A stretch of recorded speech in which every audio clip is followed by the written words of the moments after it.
नमस्कार. आज आपण बनवणार आहोत मिक्स डाळीचे खमंग कुरकुरीत सांडगे बनवण्यासाठी मिक्स डाळी भिजत ठेवणार आहे. त्यासाठी आपल्याला लागणार आहे 1 वाटी चना डाळ, 1 वाटी तूर डाळ, 1 वाटी मूग डाळ, 1 वाटी मटकी डाळ, अर्धी वाटी उडीद डाळ. ह्या डाळी 2 पाण्याने स्वच्छ धुवून घ्यायच्या आहेत. डाळी स्वच्छ धुवून घेतल्या आहेत.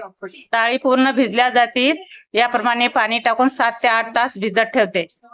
इथे पाहू शकता डाळी पूर्णपणे भिजलेल्या आहेत. एका चाळणीमध्ये आता काढून घेते. चाळणीमध्ये टाकून पूर्ण पाणी निथळून घ्यायचं आहे. इथे पाहू शकता डाळीमधलं पूर्ण पाणी काढलेलं आहे. एका मिक्सरच्या भांड्यामध्ये सर्व मिक्स भिजवलेल्या डाळी टाकून घेते.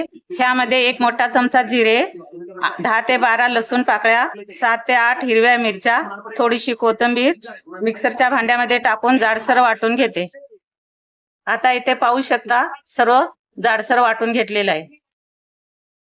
आता एका मोठ्या भांड्यामध्ये सर्व मिश्रण काढून घेते. ह्यामध्ये 1 चमचा हळद, घरगुती 1 चमचा मसाला, 1 चमचा मीठ, थोडीशी कट केलेली कोथिंबीर ह्यामध्ये सर्व टाकून मिक्स करून घेते. आता इथे पाहू शकता सर्व मिश्रण मिक्स झालेलं आहे. आता या मिश्रणाच्या एका ताटामध्ये छोटे छोटे सांडगे तोडून घेते.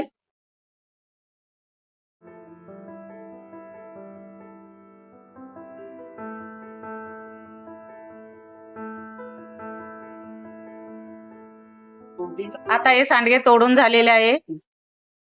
आता या सांडग्यांना फॅन किंवा उन्हामध्ये 2 दिवस सुकवून घ्यायचं आहे. इथे पाहू शकता आपले सांडगे सुकून तयार आहेत. आता या सांडग्यांना एका वाटीमध्ये काढून घेते. हे सांडगे वर्षभर टिकतात. हवाबंद डब्यामध्ये तुम्ही वर्षभर ठेवू शकता. हे सांडगे तळून किंवा सुकी भाजी किंवा रस्सा बनवून खाऊ शकता. असेच रेसिपी पाहण्यासाठी विमा कुकिंग चॅनलला लाईक करा, शेअर करा, सबस्क्राईब करा.